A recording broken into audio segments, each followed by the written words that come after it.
Bonjour à toutes et à tous et bienvenue sur le plateau de Décrypter l'Afrique. Nous sommes le mercredi 30 juillet 2025 et vous regardez une édition spéciale de notre émission codiffusée sur la chaîne YouTube Décrypter l'Afrique et sur la télé Vox Africa. Et cette émission est consacrée à l'officialisation de la candidature du président ivoirien Alassane Ouattara pour un 4e mandat à la tête de la Côte d'Ivoire.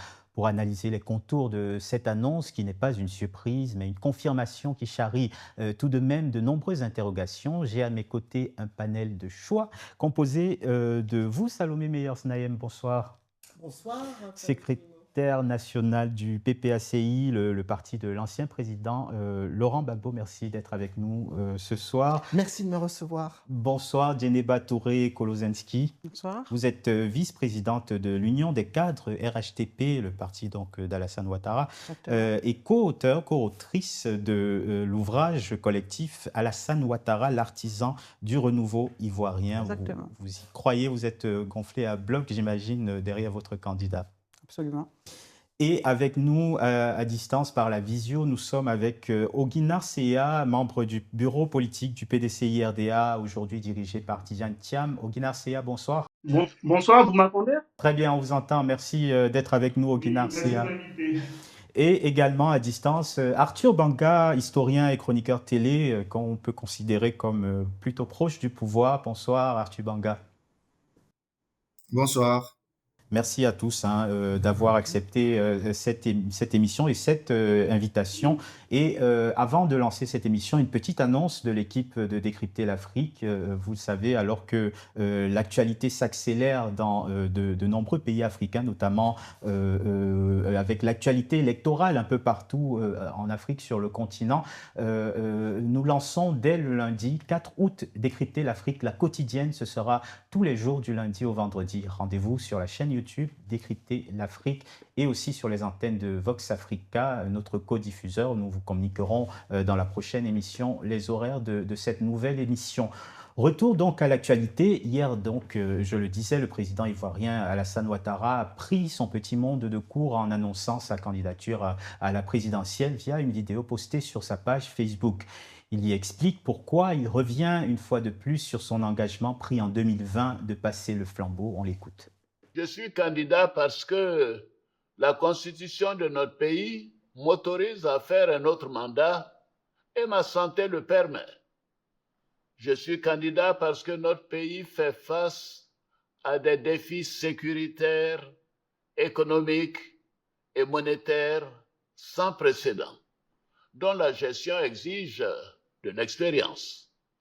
En effet, la menace terroriste grandit dans la sous-région et les incertitudes économiques au niveau international constituent un risque pour notre pays. Alors, Alassane Ouattara, qui a évoqué la question déjà fort abordée de sa santé pour rassurer les électeurs dans une formule qui fera parler à n'en point douter.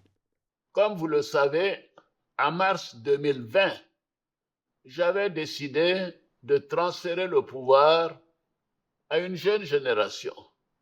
Je l'ai dit parce que je crois en l'alternance et à la transmission générationnelle. Je tiens aussi à la parole donnée. C'est pourquoi, durant toute ma carrière professionnelle et tout au long de mon action au service de l'État, j'ai fait du respect de la parole donnée un engagement. Toutefois, les années passées à la tête de notre pays m'ont fait comprendre que le devoir peut parfois transcender la parole donnée de bonne foi. En effet, à l'occasion de ma prestation de serment, j'ai pris l'engagement de servir la Côte d'Ivoire, de la protéger, de veiller à l'unité nationale, à l'intégrité du territoire et de travailler au bien-être du peuple ivoirien. C'est pourquoi, après mûre réflexion, Et en toute conscience, je vous annonce aujourd'hui que j'ai décidé d'être candidat à l'élection présidentielle du 25 octobre 2025. Alors voilà, le président ivoirien assure donc rester pour mieux partir, un concept qu'il évoque, la transmission, pardon, la transmission générationnelle. Je me tourne vers vous, mes chers invités ici en plateau. D'abord, Salomé Meyers, quel argument d'Alassane Ouattara visant à justifier son quatrième pouvoir, son quatrième mandat, pardon, vous a le plus marqué? Alors, je voulais d'abord replacer cette annonce dans un contexte, puisque le processus électoral est planté avec un système de verrous. Il y a 3 verrous à cette élection pour que ça se... Non, je tiens vraiment... On y reviendra. J'aimerais qu'on parle de cette annonce, qu'on parle du contenu. Parce que cette annonce, elle se place dans un contexte de verrouillage déjà de l'élection. On en parlera, Salomé. J'aimerais qu'on parle du contenu de l'annonce. Pour parler de l'annonce en elle-même, elle est évidemment de notre point de vue calamiteuse, voire tout à fait indigne et injuste pour le pays, injuste pour les Ivoiriens. De ces arguments, les 2 premiers, d'ailleurs, il met le doigt de lui-même sur les 2 sujets. Il en a le droit, il en a la santé. Je pense que ce sont les 2 sujets problématiques. Ce sont les 2 sujets qui sont évoqués, ce sont les 2 sujets problématiques. Sur le sujet de la santé, je ne vais pas commenter plus avant, ça lui appartient. Sur le problème de la Constitution, c'est évidemment le gros sujet. Et c'est pourquoi j'ai parlé d'indignité. Et c'est pourquoi j'ai parlé de calamiteux et de tout à fait injuste pour ce pays. Il n'a pas le droit d'abîmer à ce point les institutions du pays. Donc c'est sans surprise, puisque ça s'inscrit dans un contexte de verrouillage total de ces élections. Je pense qu'on y reviendra. Pour l'instant, il est candidat. Donc évidemment, encore faut-il qu'il soit... réélu ou élu par les Ivoiriens. Lui pense qu'il sera à l'entendre et à entendre ses soutiens publicités, mais il faut à ce moment-là mettre en place des élections libres, ce qui n'est pas le cas. Donc non seulement il outrepasse, il viole, il piétine même la Constitution, ça a été dit d'ailleurs partout dans la presse et par tous les observateurs, y compris par la juriste, on est bien dans un 4e mandat. J'aimerais une réaction de votre collègue de l'opposition, Oguinar Sea. Oguinar Sea, quelle réaction après cette annonce du 4e mandat d'Alassane Ouattara? Qu'est-ce qui vous a marqué dans cette annonce? Il faut dire que cette annonce, elle est d'une tristesse qui ne dit pas son nom. Alors, qu'est-ce que nous avons vu hier? Nous avons vu un vieil homme fatigué, un vieil homme qui visiblement avait de la colère, parce que cela fait suite aussi à l'interview du président Tidjane Thiam, et qui vient nous justifier que, la Constitution lui permet de se présenter.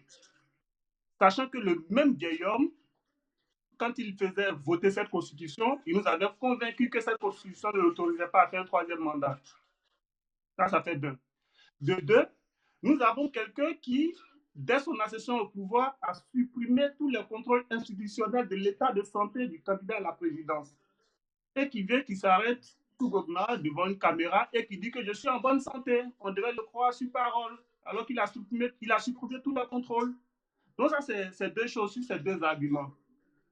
Ensuite, la 3e chose, c'est les justifications qu'il apporte à sa candidature, qui serait son expérience et autres. Il faut se souvenir qu'en 2020, il a dit qu'il n'avait pas eu le temps de former un dauphin suite à la mort malheureuse du Premier ministre Amadou Go. Et donc, il n'avait pas le choix, il devait y aller. Il a eu 5 ans En 5 ans, je ne sais pas si c'est lui qui est un mauvais formateur ou ce sont ces dauphins qui sont pas très intelligents pour ne pas pouvoir, comment on appelle, pour ne pas assimiler toute la formation pendant 5 ans. Mais après 5 ans, il se retrouve à devoir y aller parce que ces dauphins ne sont pas prêts. Ça pose un problème parce que M. Ouattara, finalement, il est en train de déstructurer ce pays. Il est en train de détruire nos acquis démocratiques. Il a brisé notre cohésion sociale parce que quand on fait l'historique du pays, il est le dénominateur commun de tous les conflits qu'il y a eu dans ce pays. Il a eu des difficultés avec le président Bédier, il a eu des difficultés avec le général Robert Gueye, il a eu des difficultés avec le premier ministre Guillaume, il a eu des difficultés avec Charles Konan Bani, le sobre, comment il s'appelle, Francis Baudier a dû démissionner sur lui, il a eu des difficultés avec lui. Il a aujourd'hui des difficultés avec le président Tidjane Thiam. Il a eu des difficultés avec Mabou Takevier qu'il a finalement soumis, qui est rentré dans les rangs. Mais ce monsieur, franchement, il pose un problème à la cohésion sociale et il met l'héritage de tout ce pays qui a été construit dès son accession à l'indépendance, qui a eu un management sérieux qui l'a conduit à ce niveau. Il est en train de tout déstructurer par son incapacité à se soumettre déjà au vote démocratique et à refuser l'alternance à tous les prix. Donc, pour ne pas occuper l'espace longtemps, je pense que cette interview, elle est d'une tristesse et je ne comprends pas, je n'arrive pas à voir comment des gens arrivent encore à soutenir ce genre de comportement sur notre continent. Alors que nous essayons d'aller vers de l'avant, il y a des boulets qui nous traînent encore en arrière. C'est vraiment malheureux, c'est ce que je peux dire comme commentaire d'entrée. Oguinar Seye, on va faire réagir Arthur Banga. Alors Arthur Banga, Alassane Dramane Ouattara dit la Constitution m'autorise à faire un autre mandat. Alors même effectivement que la Constitution, oui, de 2016, effectivement, a remis les compteurs à zéro, permettant techniquement 2 nouveaux mandats. Est-ce qu'on peut tout de même estimer que l'esprit démocratique de cette Constitution est violé par cette candidature d'Alassane Dramane Ouattara? Non, non. La Constitution, en fait, j'ai entendu parler tout à l'heure de respect. Euh, quand on veut respecter les institutions, il faut respecter. Vous savez, la Côte d'Ivoire est une république. Et, attends, il y a des échos. Donc, la Côte d'Ivoire est une république. Et comme toutes les républiques, il y a une institution qui est chargée de vérifier la légalité de loi. Vraiment, il faut qu'on apprenne ça à nos enfants. C'est simple. Quand 2 personnes ne sont pas d'accord dans une république, il y a un truc qu'on appelle la justice. C'est elle qui tranche. Quand 2 personnes ont une interprétation de la Constitution, il y a une institution en Côte d'Ivoire qu'on appelle la Cour constitutionnelle. C'est elle qui tranche. C'est elle qui donne la légalité. Et la Cour constitutionnelle s'est clairement prononcée là-dessus. Donc après, les gens peuvent être malheureux, ils peuvent penser, ils peuvent pleurer, mais ça n'a aucune valeur. Aucune valeur légale, aucune valeur légitime. La seule valeur légale et légitime qui vient dans une république comme la Côte d'Ivoire, c'est la Cour constitutionnelle. Et elle a tranché la question de la santé. Je pense que ceux qui veulent s'amuser peuvent toujours rigoler avec c'est pas légal, mais la légalité de à la séparation ne se discute plus. Et maintenant, si même on doit encore la discuter, la Cour constitutionnelle va se prononcer encore. Voilà, donc c'est pas un problème là-dessus. Il a tout à fait le droit, parce que constitutionnellement, l'instance, je répète, l'instance chargée d'accorder la légalité de coordonnées.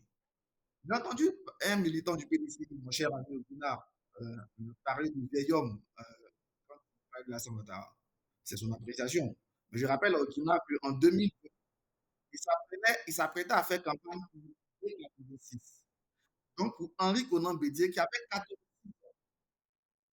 et n'eût été le décès d'Henri Konan Bédier, au congrès du PDCI RDA, prévu pour octobre 2003, 2023, pardon, il aurait élu, puisque c'était déjà acquis, un président de 89 ans. Donc ce manque de cohérence tue un peu l'honnêteté. Ça montre la malhonnêteté intellectuelle des gens.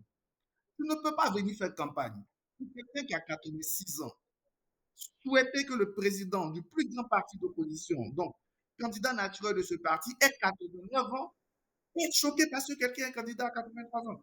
Ouais, c'est ça qui est délicat dans notre pays. Donc, pour résumer, il n'y a pas de problème légal, il n'y a pas de problème. Il faut faire confiance aux gens. Quand il dit qu'il est en bonne santé, il est en bonne santé. Et d'ailleurs, ce n'est pas Ouattara qui est surpris. Les Ivoiriens se sont exprimés, ils ont voté une constitution. Donc, c'est le choix des Ivoiriens qui est d'annuler ces contraintes liées à la santé, ces contraintes liées à la limitation de l'âge de la constitution. D'ailleurs, c'est parce que ces contraintes sont élevées que Laurent Gbagbo peut espérer être candidat, que Tidjane Thiam peut espérer être candidat, et que Henri Konan Bédié a même été candidat en 2020. Voilà, c'était le choix des Ivoiriens. Alors, j'aimerais qu'on se tourne vers la représentante du RHDP sur ce plateau, Djeneba Touré-Kolozensky. Est-ce que moralement et politiquement, il n'y a pas quand même une forme de décalage entre ce droit constitutionnel acquis par Alassane Ouattara et la parole donnée par lui en tant que président de la République en 2020 lorsqu'il disait ne pas se représenter, ne pas vouloir se représenter, parole qu'il n'a pas respectée déjà la dernière fois? Alors, merci beaucoup. J'aimerais déjà vous dire à quel point nous sommes heureux, nous, en tant que militants du RHDP, de la déclaration du président. Nous l'attendions, nous l'espérions. Il a répondu à notre appel et nous sommes très heureux. Les rues abidjanaises et partout à l'intérieur du pays l'ont démontré hier. Les rues ont été prises d'assaut par des gens, mais de toute obédience, hein, j'allais dire, par la population qui a exprimé sa joie. On aurait même dit qu'on avait déjà proclamé les résultats de l'élection et qu'on avait proclamé la victoire d'Alassane Ouattara qui était plébiscitée. C'était un véritable plébiscite. Par la population ou par les militants du RHDP? Par la population, vous ne pouviez pas faire la part entre les militants RHDP et la population. D'ailleurs, nous avons fait des pré-congrès et on a vu le monde que ces pré-congrès ont drainé. Nous, on a fait notre pré-congrès dans la diaspora, c'était le 14 juin dernier. Nous avons vu une marée orange dans Paris. Et dans toutes les régions de Côte d'Ivoire, il en a été pareil. Alors, la candidature d'Alassane Ouattara, de ce point de vue, non seulement elle est légale, parce que quand même, moi, je ne vais pas revenir dans ces méandres du droit, mais une constitution consacre une nouvelle république. Et de ce point de vue-là, nous sommes dans la 3e République en Côte d'Ivoire. Et cette 3e République donnait droit à 2 mandats au président de la République. Il en a fait le premier, il est en train de faire le dernier.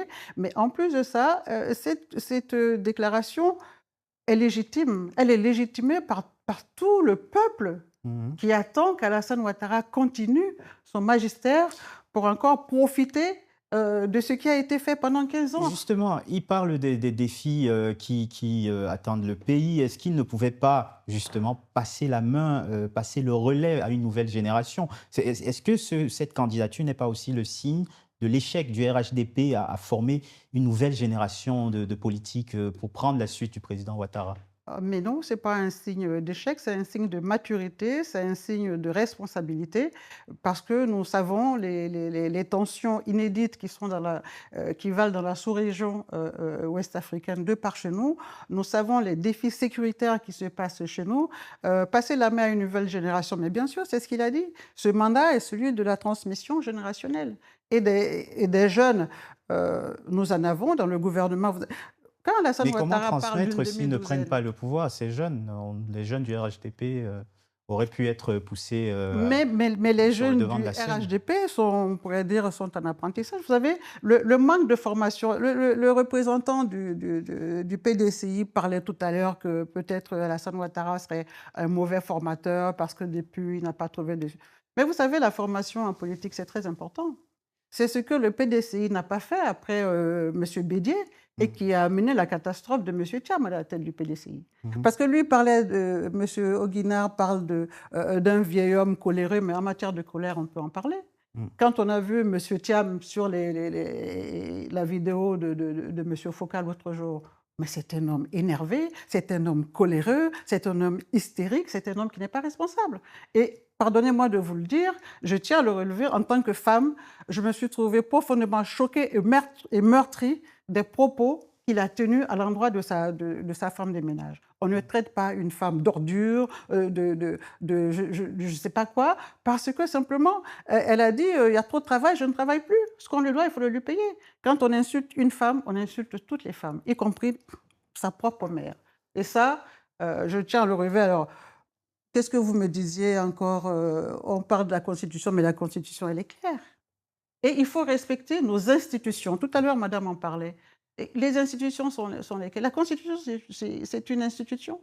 Elle donne le droit à Alassane Ouattara de faire un deuxième mandat, de la troisième. Alors, on peut faire de la mathématique. C'est vrai que 2 mandats avant, 2 mandats après, ça fait 4 mandats. OK. Mais quand on a dit ça, on peut faire un discernement entre les républiques.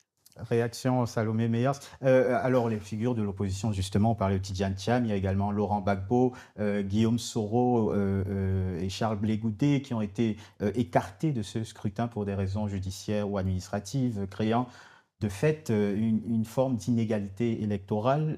Est-ce que cela ne pose pas, j'imagine que vous allez le dire, un problème de représentativité, un grave problème de représentativité? Ça pose un problème énorme. Ça pose un problème énorme. C'est pourquoi je parlais tout à l'heure d'indignité totale pour notre pays dans cette déclaration à nouveau de candidature. Nous sommes respecter les institutions.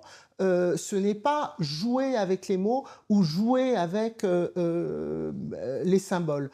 En 2016, ce qui a été proposé, ce n'est pas un changement, ce n'est pas une constituante, l'année 2016. On n'a pas eu une nouvelle constitution. Ce n'était pas une constituante, d'accord? On n'a pas réécrit totalement la loi fondamentale du pays. Il y a eu des modifications apportées à une constitution existante qui est restée la même dans l'ensemble de sa structure. C'est ça qu'il faut expliquer quand même. Besoin de faire un référendum pour cela? Bien sûr. Quand vous apportez des changements, là, c'est à la main, si je puis dire, du président. Soit c'est le Parlement, mais à l'époque, je crois, le Sénat n'était pas suffisamment aguerri. Soit on fait par le Parlement, soit on fait par référendum. Donc le fait que ce soit par référendum, ça ne veut pas dire que ce soit une constituante. Ce n'est pas l'intégralité du texte fondamental qui a été réécrit. Donc il y a eu des modifications à cette constitution. D'ailleurs, plusieurs partis d'opposition s'étaient opposés. Il y a eu un débat dans la société. Le débat a été fortement... Parce que ça... Ils ont quand même voté oui à la Constitution. Tout à fait. Ben oui. J'en viens. Donc, ça donne une légitimité à cette Constitution. Mais d'ailleurs, personne ne revient sur le fait que le référendum de 2016 a effectivement entériné les changements qui ont été intégrés dans la Constitution. Donc on est d'accord là-dessus. Il y a eu des modifications de la Constitution. D'accord. Mais il n'y a pas eu une nouvelle Constitution. On n'est pas dans une troisième République qui annule toutes les dispositions précédentes. Ben, ça n'annule Donc, pas. je finis Madame, mon propos. en fait, c'est une question de sémantique. Non, ce n'est pas de la sémantique. Il faut expliquer vraiment à nos concitoyens. C'est très important. Il s'agit de notre vie à tous et de la vie quotidienne.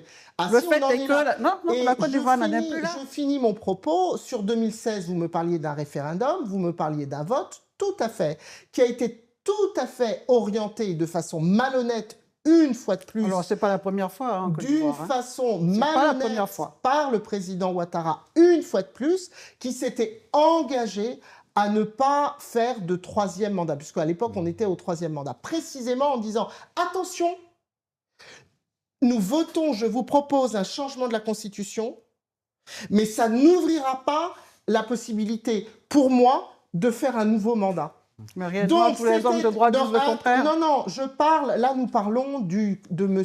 Ouattara, président de la République à l'époque, et qui nous explique aujourd'hui, depuis hier, qu'il est à nouveau candidat. Oui. Alors qu'en 2016, déjà, il expliquait qu'il ne pourrait plus se représenter. Donc je parle de cette malhonnêteté-là. C'est en ça qu'il a trompé une première fois en 2016 au moment du référendum. Aujourd'hui, nous sommes aujourd'hui, il se représente à nouveau. C'est le monde à l'envers. C'est-à-dire, c'est celui qui... Non, c'est l'inversion totale des valeurs. Mais non, madame, je ne peux pas vous laisser dire ça. Je ne peux pas vous laisser dire ça. Il ne peut pas se représenter dans cette République. C'est le seul qui se représente. Et non seulement il se représente, mais alors encore mieux, encore plus fort, il interdit à ses opposants et aux principaux partis d'opposition de se présenter. Mais vous pouvez vous indigner, madame, ce n'est pas cela la vérité en Côte d'Ivoire. Ce n'est pas cela la vérité en Côte d'Ivoire. C'est le monde à l'envers. Donc nous sommes dans... C'est pourquoi je parle d'indignité. Et c'est indigne et c'est injuste pour les Ivoiriens. Mais c'est une injure à la voix du président Ouattara qui n'est pas... Terminé. Geneva Touré, laissez-la terminer, s'il vous plaît. Notre camarade Qu'est-ce qu'il a trahi en Côte d'Ivoire pour être dans les... Geneva Touré, laissez-la terminer, s'il vous plaît. Nous dit en effet que non seulement les candidats d'opposition ne peuvent pas se représenter, donc lui se représente seul. Et pourquoi les candidats de l'opposition ne peuvent pas se représenter? On va en parler. On va en parler, mais il faut respecter la loi pour une fois quand même. Vous parlez de constitution calamiteuse, vous parlez de constitution manipulée. La constitution manipulée, ce n'est pas celle de 2016. C'est celle du et et du ou.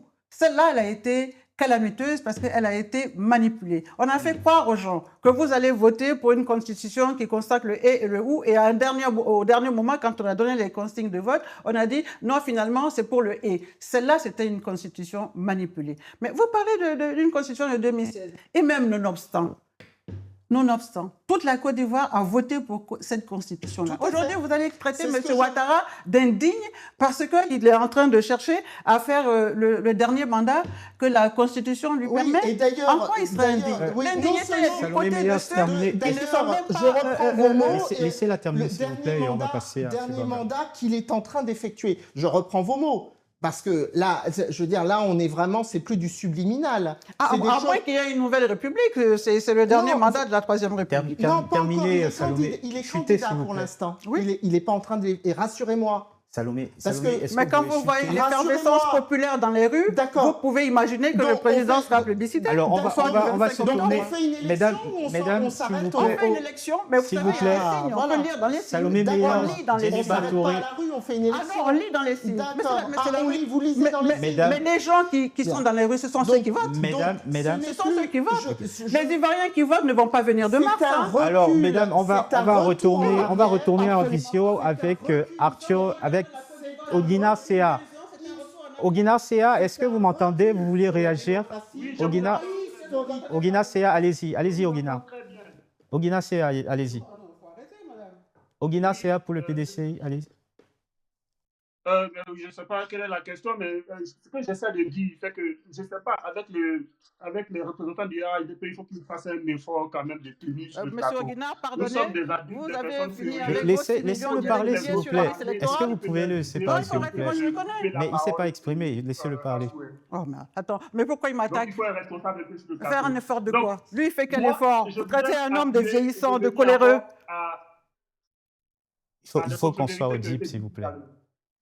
Le président Ouattara, hier, a menti aux Ivoiriens. En matière de mensonge, votre candidat est un leader. S'il vous plaît. On ne peut pas le laisser dire n'importe quoi. Il faut qu'il s'exprime. Il a dit, ne vous inquiétez pas, cette nouvelle constitution ne me permettra pas de faire un troisième mandat. Mais et alors? Et le même Dieu s'assoit hier, il dit la constitution me permettant. Non, mais c'est malheureux ce qui s'est passé hier, c'est le summum de l'indignité. Et c'est une remise en cause de nos acquis démocratiques. Et le peuple ivoirien doit se lever et se dresser contre ce coup d'État qu'il essaie de faire encore. Après celui qui a entraîné des morts en 2020, il veut encore récidiver. Cette fois-ci, il faut lui barrer le chemin. On va se tourner vers Arthur Banga. Arthur Banga, que répondez-vous même à ceux qui parlent d'une élection verrouillée d'avance? Bon, deux choses. Déjà, ramener ici quelques... Non, ce n'est pas une constitution qui fait une nouvelle constitution. Pour changer de constitution, on a deux choses. Deux méthodes. Soit, oui, comme on a fait en 2000 en Côte d'Ivoire, comme on a fait pour la 5e République en France, on fait une constitution. Soit, on peut faire un tout petit comité et présenter le texte en référendum. C'est ce qui s'est passé en 2016 et donc on a changé de constitution. Voilà pourquoi on est passé de la deuxième à la troisième république. Première république en 1960, deuxième république en 2000 et troisième république en 2016. Donc, Mme Salomé, elle doit revoir ses films avant de venir ici. Comme Mme Salomé, il y a tout à fait un changement de constitution. Ce n'est pas une modification constitutionnelle. Ce n'est pas une révision constitutionnelle. C'est une nouvelle constitution. Et ce que la Cour constitutionnelle dit, c'est que cette nouvelle constitution met les compteurs à zéro. Ça veut dire que de façon mathématique, naturellement, 2 plus 2 font 4. Mais ici, il s'agit de droit, il ne s'agit pas d'arithmétique, il s'agit de droit constitutionnel. Et comme je le répète, d'abord, Alassane Ouattara n'a jamais dit que cette constitution ne peut pas être candidat, c'est plutôt ses lieutenants. Mais Alassane Ouattara peut même le dire, il n'y a pas de problème. On peut l'aborder sur la question morale, il n'y a pas de souci. Mais sur la question légale, Alassane Ouattara ne tient pas la légalité constitutionnelle. Pour faire simple, ça veut dire quoi?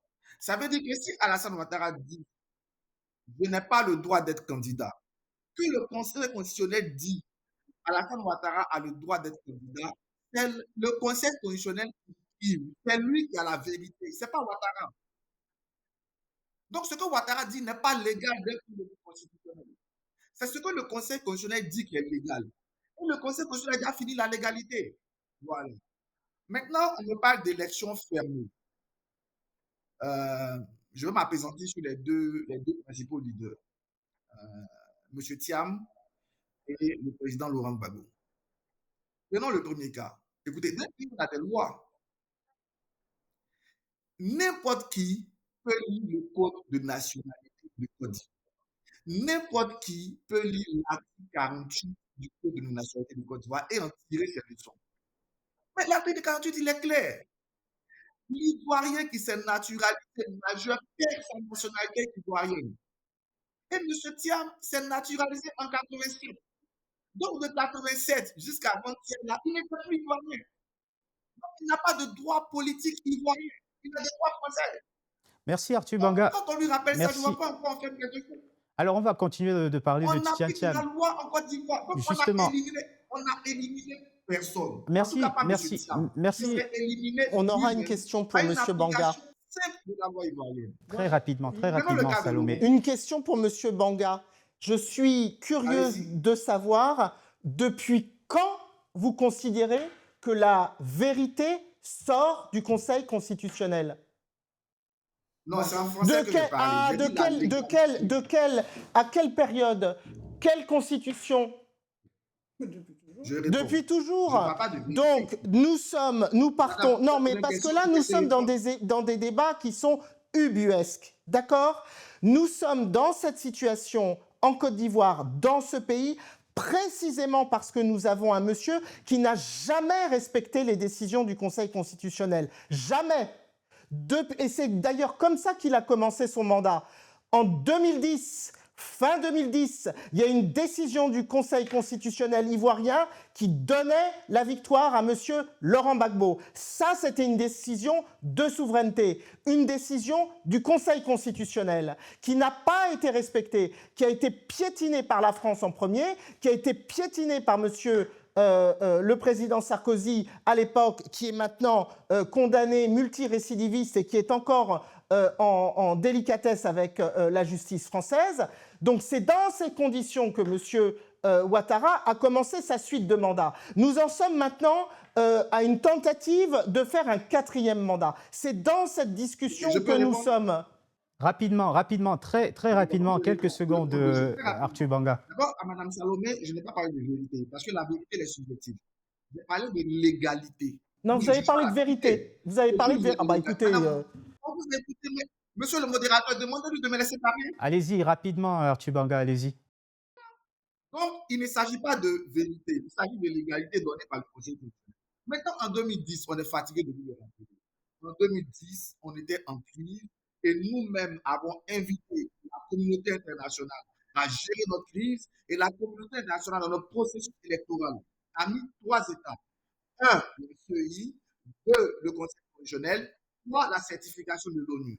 Face au banditisme du Conseil constitutionnel qui a décidé délibérément d'annuler le vote de la moitié de la population de la surface géographique ivoirienne, soit un tiers de la population, la certification de l'ONU est intervenue.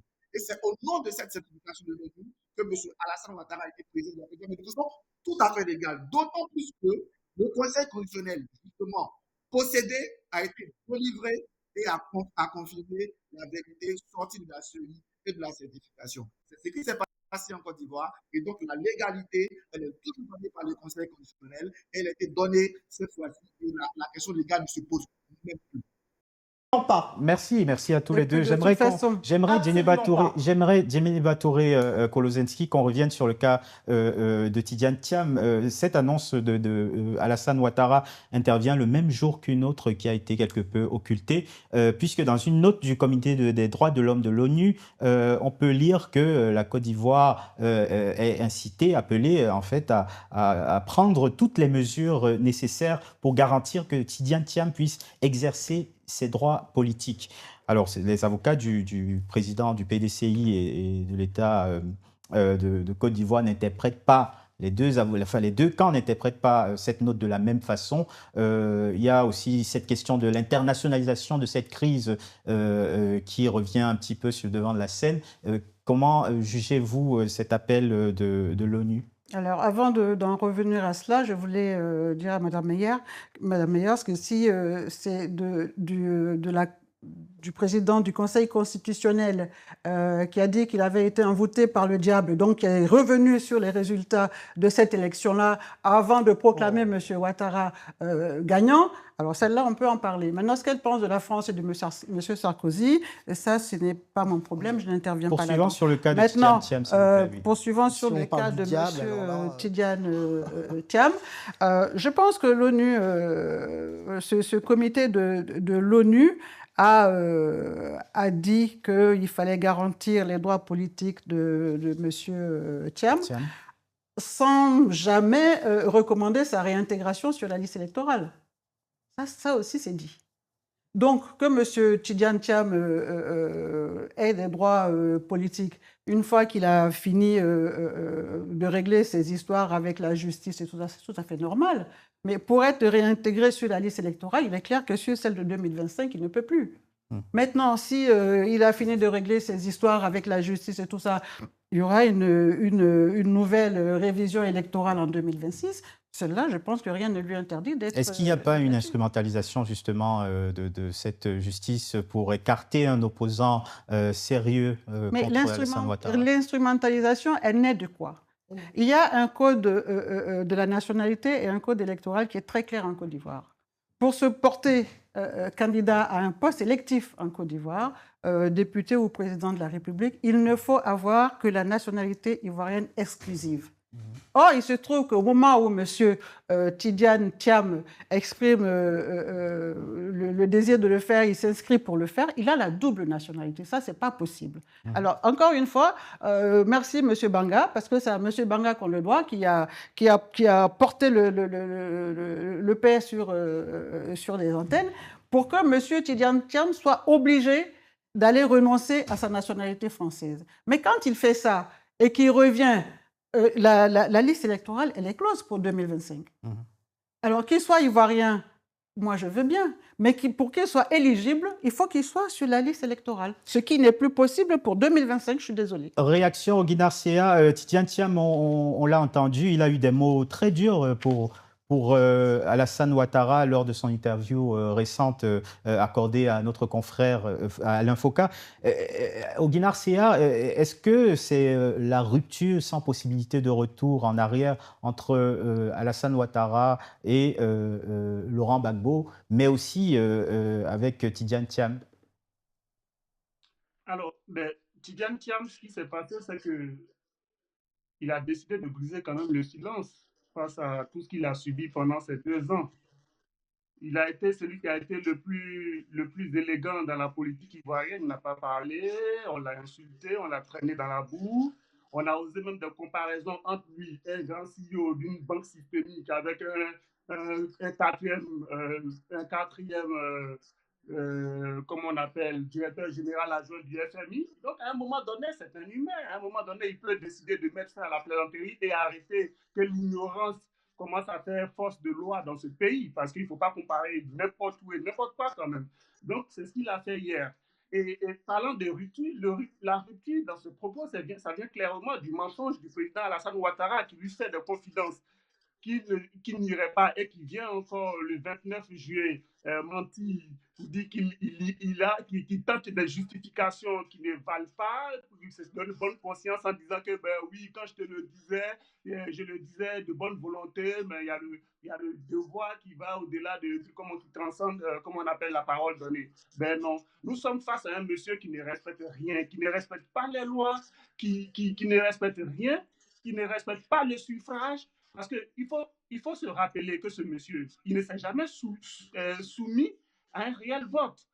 En 2010, dans cette élection controversée qui s'est terminée avec le bombardement de la résidence par les hélicoptères français qui ont porté M. Ouattara au pouvoir, en 2015, il a allé faire, comment on appelle, il a allé raconter, il a allé, comment on appelle, arnaquer le président, comment on appelle, Bébié à Daouko, qui a fait que le PDCI s'est retiré pour qu'il soit seul en liste. En 2015, il a encore, comment on appelle, il s'est retrouvé face à des candidats qui ne sont pas des candidats sérieux. En 2020, il a confisqué l'élection, il s'est retrouvé face à un candidat, comme on appelle, fantoche. Et en 2025, il est encore en train de reprendre la même chose et d'exclure les gens. Donc le problème vient de cela. Thiam, qui a vécu pendant des années dans des pays démocratiques, des pays où l'état de droit fait foi, ne peut pas longtemps supporter qu'un homme qui a fait quand même, qui a travaillé au FMI, qui a eu un contact, un long contact avec la culture démocratique en Occident, se comporte en Afrique comme un braqueur et piétine toutes les règles. C'est ça le problème. Donc, à un moment donné, le président Tidjane, il a le droit de remettre l'église au centre du village. C'est ce qu'il a fait dans son interview, qui d'ailleurs, selon moi, mon analyse, a permis cette, comment on appelle, cette réaction de colère, de déclaration de candidature et d'interdiction de marche de l'opposition du président Ouattara. Parce qu'il s'est senti rabaissé que Thiam lui dise la vérité.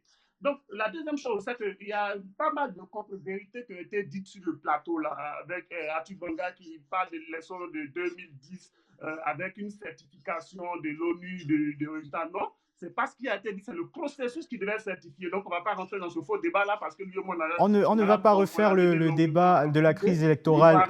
S'il vous plaît, Oguina Sea, on va poursuivre. Arthur Banga, vous allez répondre, mais j'aimerais qu'on parle de l'opposition. Une manifestation du mouvement Trop c'est trop, réunissant les figures majeures de l'opposition ivoirienne, donc, était prévue. Et cette manifestation a visiblement été annulée, ou plutôt interdite, par la préfecture d'Abidjan, parce qu'elle créerait des désagréments aux usagers et en raison de l'insuffisance des effectifs de forces de sécurité occupés à préparer les cérémonies de la fête nationale qui aura lieu le 7 août, je le rappelle.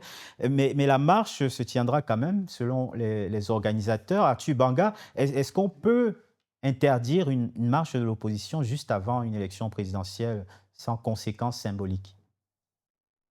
D'accord. Permettez-moi rapidement de donner quand même. Quand au Guinée, c'est un cas de Alassane Ouattara en colère, je me dis si mon ami CA a des yeux, si Alassane Ouattara est en colère, c'est parce que imbécile, ordure, tout ça, franchement, il n'était pas en colère. Mais le plus grand menteur de l'histoire de la c'est Thiam. C'est pas quelqu'un qui a menti que lui. Il a menti sur sa nationalité. Il a menti sur le fait qu'il a reconnu sa nationalité. Mais il ment tout le temps. Même moi, il m'a menti quand je lui ai demandé un selfie. Le plus grand menteur de l'histoire dans le politique en Côte d'Ivoire, alors qu'il vient d'entrer septième. Son nom égale à mensonge. Donc, il faut arrêter de dire. Tu parles. Et puis, pas de colère. Mais il n'est pas plus coléreux que lui. Il faut arrêter la comédie. Il y a un monsieur celui qui ne respecte pas les lois, c'est ça. Il ne respecte même pas le code de nationalité. Il n'est pas ivoirien. Il peut frauder en se faisant inscrire sur la liste électorale. C'est parce qu'on est clément si on doit l'arrêter. Donc, quand vous parlez de quelqu'un qui ne respecte pas les lois, c'est lui. En 2020, qui a fui l'élection? C'est Henri Conan Bédié. Il était qualifié. Comme si Ouattara. Bédié était qualifié en 2020. Alors, sur l'élection à venir, je dis aussi, le plus grand menteur. Mais c'est vu. Sur l'élection, Arthur Banga, Arthur maudit Banga, Arthur Banga, parole. s'il vous plaît, sur Depuis qu'il l'élection parle à venir, on peut revenir sur cette élection. Bon, je reviens maintenant sur... non, non, j'ai voulu faire L'opposition le qui point est des ministères, censurée. c'est pour ça que je t'ai parlé de ça. Non, faut être sérieux. Tous les partis ont marché. Il n'y a même pas un mois, le CRDA, dans sa coalition CAP, a marché sur la CEI. Donc, la marche n'est pas... la Constitution ivoirienne parle de principe d'information. Maintenant, tout le monde sait qu'en Côte d'Ivoire, la fête nationale, c'est le 7 août. Et que cette année, le défilé va se faire à Bouaké. Et que l'essentiel des forces sera sur Bouaké. Donc, pour la sécurité même des marcheurs, c'est normal qu'on leur dise qu'il n'y ait pas de force de sécurité. Sinon, on n'a jamais empêché quelqu'un de marcher. Le PDC a fait des meetings, le PACI a fait des meetings. Moi, je pense que les explications sont claires. Après, le 9 août, ils pourront aujourd'hui demander et puis discuter avec les autorités pour marcher. Comme ils l'ont déjà fait. Ils l'ont déjà fait il y a même pas. Donc, comme ils ont l'habitude de mentir depuis que peut-être qu'ils vont mentir encore pour dire que ça n'existe pas. Merci Arthur Banga. Salomé Meyers Nayem, Alassane Ouattara a parlé de la situation sécuritaire sous-régionale comme justificatif à ce quatrième mandat, mais il a fait aussi, dans un contexte, celui d'une affaire assez sordide, celle de la mort du Burkinabé Alain Traoré, dit Alino Faso, à l'école de gendarmerie d'Abidjan. Un suicide, hein, selon les premières explications officielles, mais ce n'est pas un fait susceptible d'apaiser justement la situation sous-régionale. Comment en est-on arrivé là? En effet, ce n'est pas un fait qui va dans le sens de l'apaisement et de la paix. Il est à noter que ce n'est pas la première mort brutale en prison. Les prisons ivoiriennes, puisque nous avons désormais un candidat sortant qui est un nouveau candidat qui nous parle de paix et de démocratie. Les prisons ivoiriennes sont des lieux où on meurt et on meurt brutalement. C'est des lieux où où les hommes sont violés par leurs gardiens de prison. Il y a beaucoup de témoignages qui sont faits. Donc la prison ivoirienne est dangereuse pour les détenus et encore plus pour les détenus d'opinion. Donc en effet, c'est un événement gravissime et on compte sur les autorités pour faire toute la lumière sur ce sujet. Mais là, le problème de sécurité dans la sous-région ou d'insécurité, il n'est pas tout à fait nouveau. C'est-à-dire qu'il n'y a pas un fait majeur qui fait que la situation se dégrade tout d'un coup le 29 juillet 2025. Nous savons que tous nos voisins ont eu affaire à une guerre et ont affaire à des attaques islamistes, ça déjà depuis les années 2012-2013. Voilà. Des trois pays, Mali, Burkina, Niger, qui ont d'ailleurs formé une alliance pour réagir et pour lutter ensemble contre les attaques islamistes. Nous savons que ces trois pays en but à ces rébellions islamistes, ont finalement décidé de faire front commun, de chasser l'armée française qui visiblement ne faisait pas son office, qui était en échec total contre cette rébellion. Et à ce moment-là, en effet, ça a abouti à des coups d'État dans ces pays et M. Alassane Ouattara, le président Ouattara, n'a rien trouvé de mieux que de suggérer que la CEDEAO s'organise pour partir en guerre contre les États et les nouveaux gouvernements formés de militaires.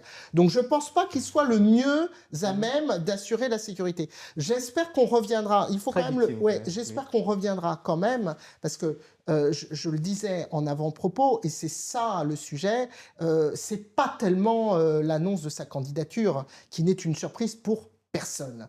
Ce qui est dramatique, c'est les conditions qu'il a préparées pour faire cette annonce à nouveau de candidature. L'élection présidentielle 2025 est totalement verrouillée. Alors, les candidats d'opposition ne peuvent pas porter leur candidature. La liste électorale est fausse à 75% et la CEI est totalement sous pilotage du RHDP.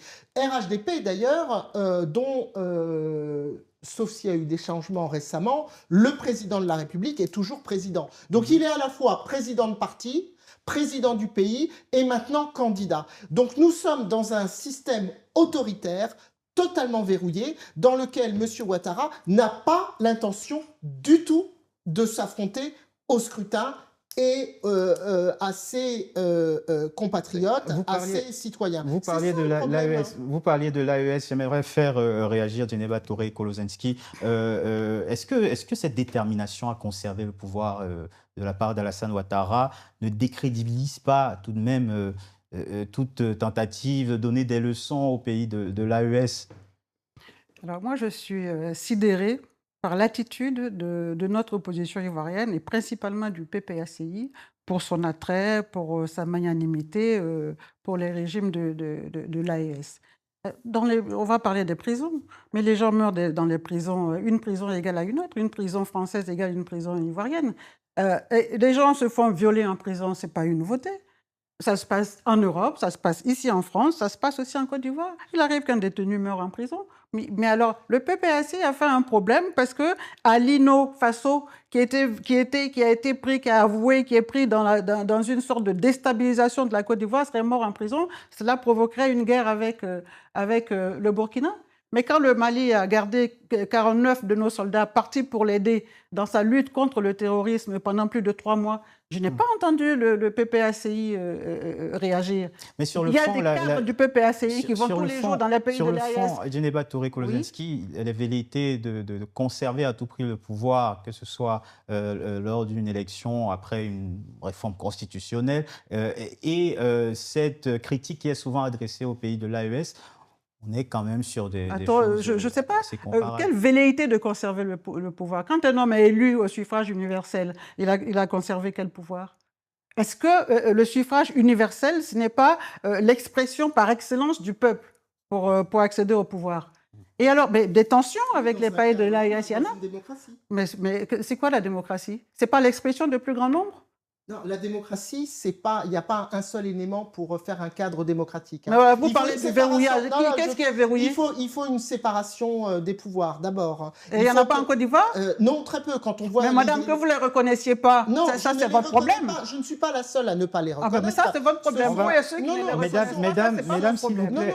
Il y a des institutions en Côte d'Ivoire, elles sont très distinctes du pouvoir, elles sont respectables, il faut les respecter. Le jour que les Ivoiriens apprendront à respecter leur... Mais pourquoi? Une séparation des pouvoirs. Merci. Est-ce que le président de la République... Est-ce que le président de la République a gardé sa fonction de président de parti? Mais bien sûr. Ah voilà. Mais ça, c'est pareil dans tous les partis. Monsieur Gbagbo, aujourd'hui, est le président de son parti. Demain, il devient président de la République. Il reste président de son parti. Absolument pas. Qu'est-ce qu'il interdit? Absolument pas. Quel est l'article de la Constitution qui la séparation des pouvoirs. Il y a un article de notre Constitution qui interdit cela? Salomé, s'il vous plaît. Djeneba, non, s'il vous plaît, on va terminer. On va terminer parce qu'on a d'autres invités en visio. J'aimerais... Non, on a terminé.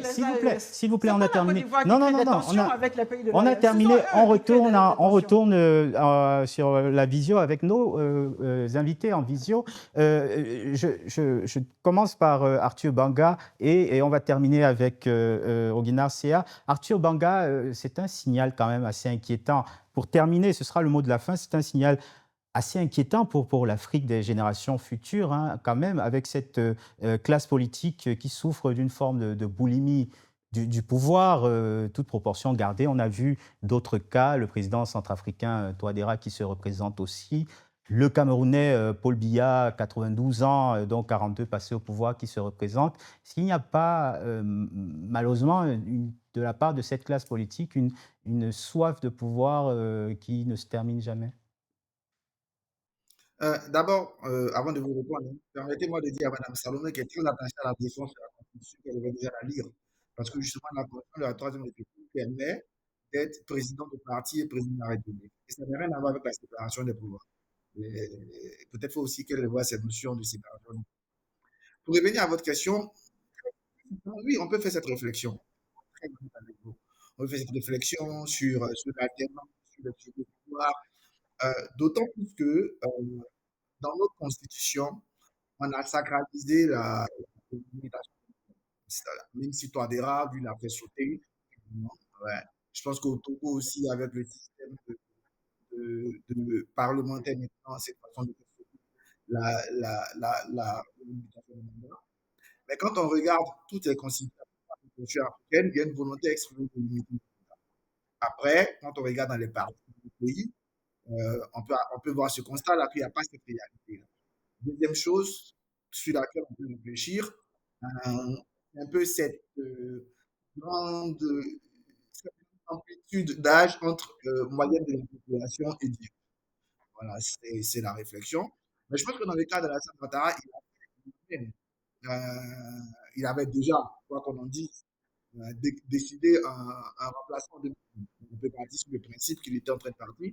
Mais plus intéressant, je pense que cette question de limitation de mandat, cette question d'alternance et cette question d'alternance générationnelle va faire partie de son action, d'autant plus qu'il dit même que ce mandat, c'est le mandat de. Merci. Je crois l'estimer, il utilise l'expression transition générationnelle, un truc dans ce genre. Donc, je pense que dans le cas de la Côte d'Ivoire, même si on peut s'interroger sur ces questions, Ouattara s'interroge aussi et puis il a pris la promesse de pouvoir en tenir compte. On va terminer, Arthur Banga, s'il vous plaît, rapidement. Je vais revoir mon ami Ogina lors de ce débat. On va terminer avec Ogina Sea, justement. Ogina Sea, le mot de la fin. Le mot de la fin, qu'est-ce que je peux dire? Peut-être que c'est de revenir sur quelques points. Concernant la marche, l'interdiction de la marche, il y a un raisonnement qui est un peu drôle avec mon ami Arthur Banga.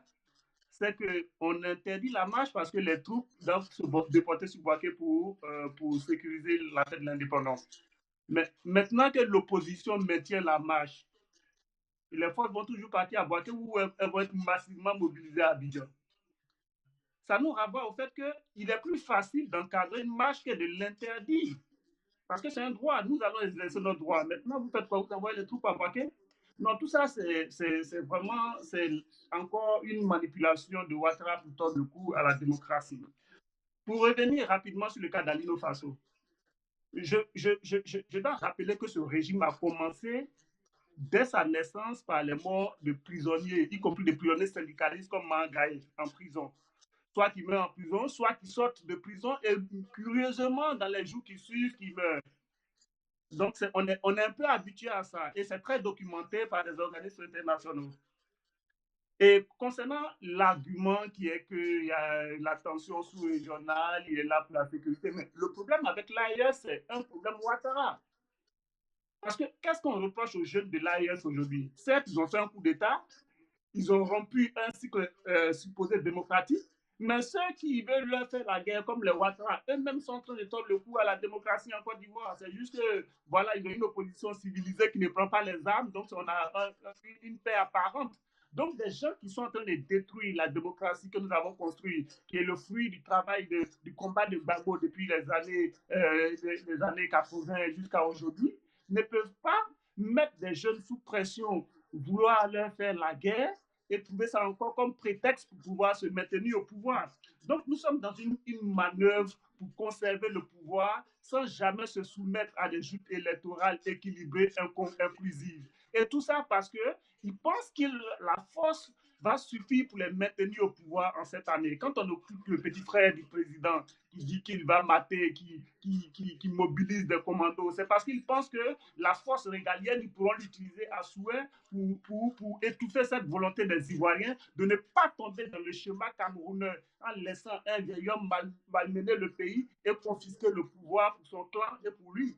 Nous allons nous battre. Et ça, les Ivoiriens doivent le comprendre. Laisser Ouattara continuer dans cette manœuvre, c'est revenir sur nos acquis, c'est mettre en péril notre paix sociale. Et il faut que tous les observateurs et les partenaires comprennent, y compris la France qui fait de mauvais calculs.